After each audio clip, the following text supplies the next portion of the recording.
Muy buenas a todos los amantes de la historia y sobre todo de los grandes guerreros. Hoy nos vamos a sumergir en el mundo fascinante y a menudo muy mal interpretado del samurái. Y lo haremos justo en el momento más decisivo de toda la historia de Japón. Para poder entender de verdad a un samurái, lo primerísimo es entender esta idea. La flor del cerezo, la sakura, no se marchita en la rama, no, se desprende en su máximo apogeo. Simboliza una vida y sobre todo una muerte puras, bellas y sin arrepentimiento. Esa es la aspiración máxima. Vamos a transportarnos por un momento. Imaginen la escena. Estamos en las colinas de la provincia de Mino. Es octubre del año 1600. Una niebla densísima cubre el valle como si fuera un sudario, creando una atmósfera casi de otro mundo. Hoy no es un día cualquiera. Vale, vamos a parar un segundo para aclarar algo que es fundamental. Porque en Occidente, claro, tenemos esta imagen del samurái como un espadachín solitario, un lobo estepario. La realidad es muy distinta. La palabra samurái significa literalmente el que sirve. Son oficiales, son comandantes leales hasta la muerte a su señor, el daimyo. Son una pieza clave en la maquinaria militar más sofisticada de su tiempo.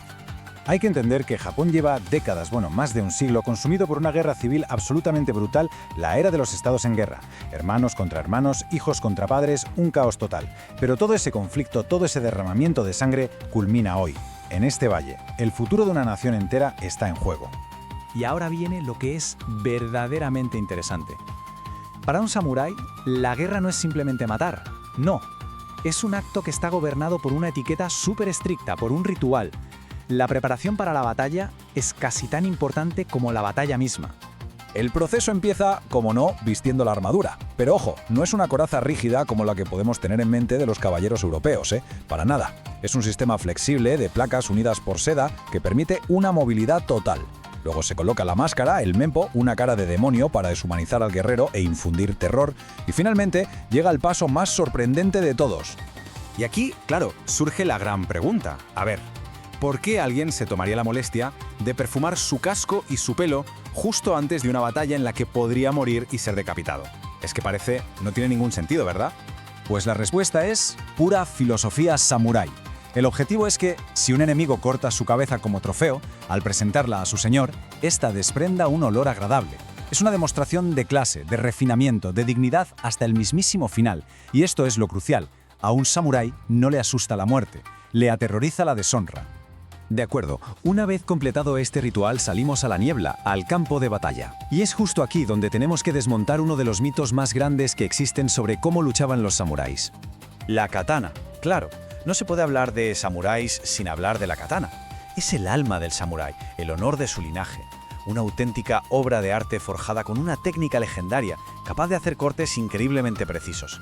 Pero su papel en la guerra real es muy diferente de lo que el cine nos ha contado. En una batalla a campo abierto, la katana se queda en la vaina. Así de claro. Es el ultimísimo recurso. Las armas que de verdad van a decidir el combate son la lanza, el yari de más de 3 metros de largo y sobre todo el arcabuz, el tanegasim. Y esto es algo que sorprende a muchísima gente. Lejos de esa imagen romántica de que rechazaban las armas de fuego, los samuráis las adoptaron con un entusiasmo brutal. ¿Y por qué? Pues muy sencillo, porque la eficiencia es un valor fundamental para un guerrero. Y el dato es demoledor. En 1600, Japón es la mayor potencia mundial en cuanto a número de armas de fuego. Ahí es nada. Bien, pues con este ejército tan moderno y a la vez tan ritualista en mente, volvamos a esa niebla de Sekigahara. El escenario ya está listo para la que va a ser la batalla más grande y sangrienta de toda la historia de Japón.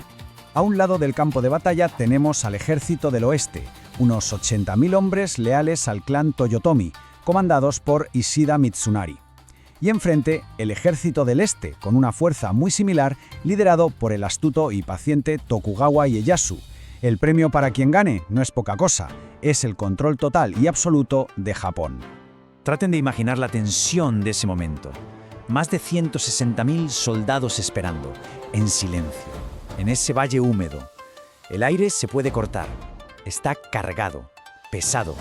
Cada guerrero sabe que su vida y el destino de su nación penden de un hilo. El silencio es casi absoluto. Casi.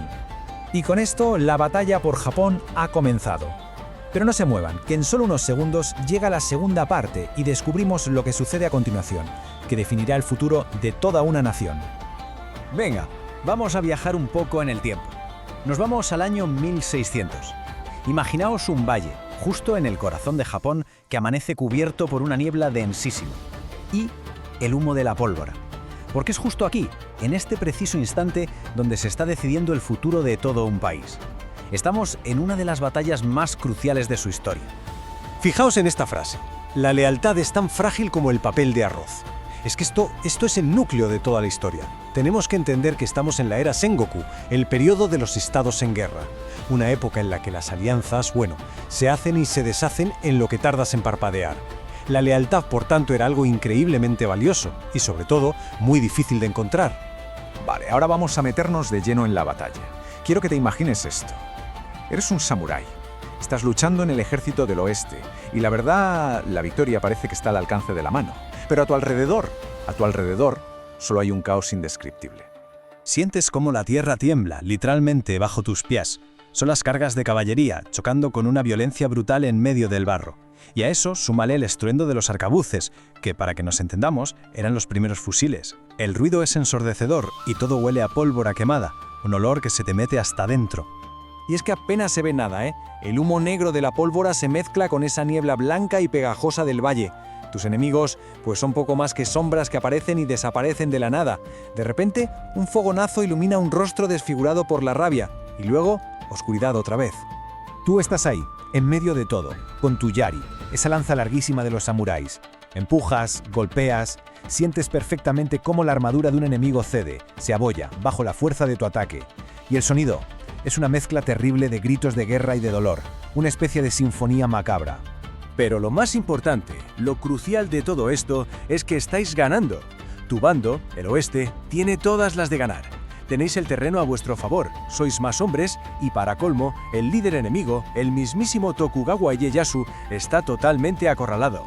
Parece que la victoria es solo cuestión de tiempo, ¿verdad? Ahora levanta un momento la vista hacia esa colina, hacia la montaña Matsuo. Ahí, justo en vuestro flanco, hay un general que se supone que es vuestro aliado, Kobayakawa Hideaki. Y no está solo, tiene a 15.000 hombres con él, listos para entrar en combate.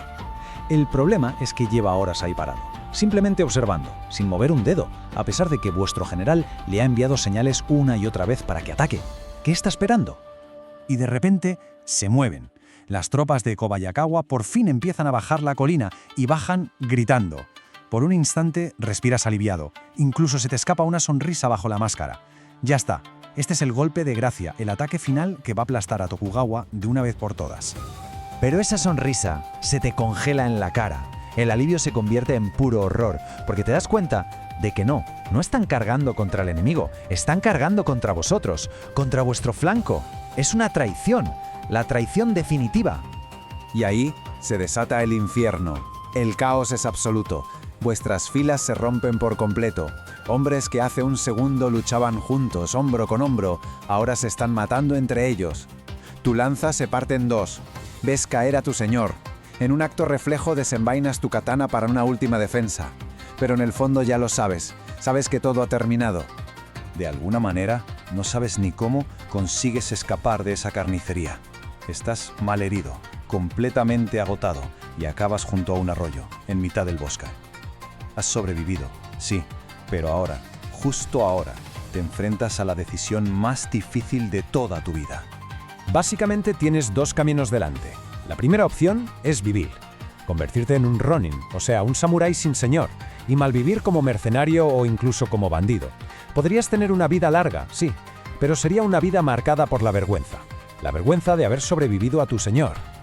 La otra opción es morir, elegir un final que te permita restaurar el honor que has perdido. Y para un guerrero como tú, el código, que tiempo después se conocería como Bushido, lo deja bastante claro. El honor es más pesado que una montaña, la muerte es más ligera que una pluma. La vergüenza de haber sobrevivido a la derrota es una carga demasiado pesada, así que la elección, por terrible que parezca, está prácticamente tomada. Y es aquí donde entra en juego el seppuku. Ojo, es muy importante entender que esto no es un simple suicidio fruto de la desesperación. Para nada, es un acto ceremonial, un ritual muy meditado que tiene un objetivo clarísimo: demostrar que aunque tu cuerpo haya sido derrotado en batalla, tu alma, tu espíritu, sigue siendo puro, intachable. Podríamos decir que el seppuku es en esencia la última declaración de principios de un samurái. Es su forma de tomar el control sobre su propia muerte, de transformar una derrota humillante en un acto supremo de lealtad y de honor. La disciplina que exigía este ritual era algo asombroso. Cada paso estaba perfectamente medido. Te sientas, te quitas la armadura, preparas la hoja de tu espada corta y luego realizas el corte. Con una calma, una compostura que desafía un dolor que ni podemos imaginar. El último paso, el del Kaisakunin, tu segundo de confianza, no es un asesinato, es un acto de compasión.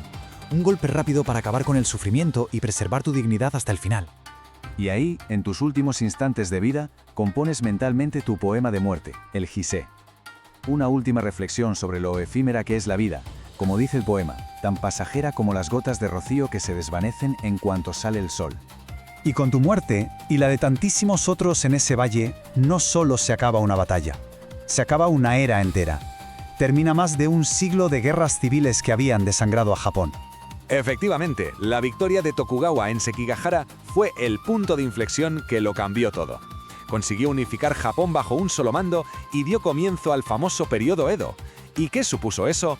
Pues una era de paz y estabilidad como nunca antes se había visto, que duró más de 250 años. Pero claro, aquí llega la gran paradoja de esta historia. La clase guerrera, los samuráis, los que habían forjado esa paz a sangre y fuego, de repente se encontraron sin guerras que librar, sin un propósito. Así que tuvieron que reinventarse. Cambiaron la espada por el pincel, el campo de batalla por la oficina y se convirtieron en burócratas, en poetas, en los administradores de ese nuevo Japón. Bueno, y si este viaje al pasado, a pleno Japón feudal, os ha parecido interesante, ya sabéis que un buen like siempre ayuda un montón.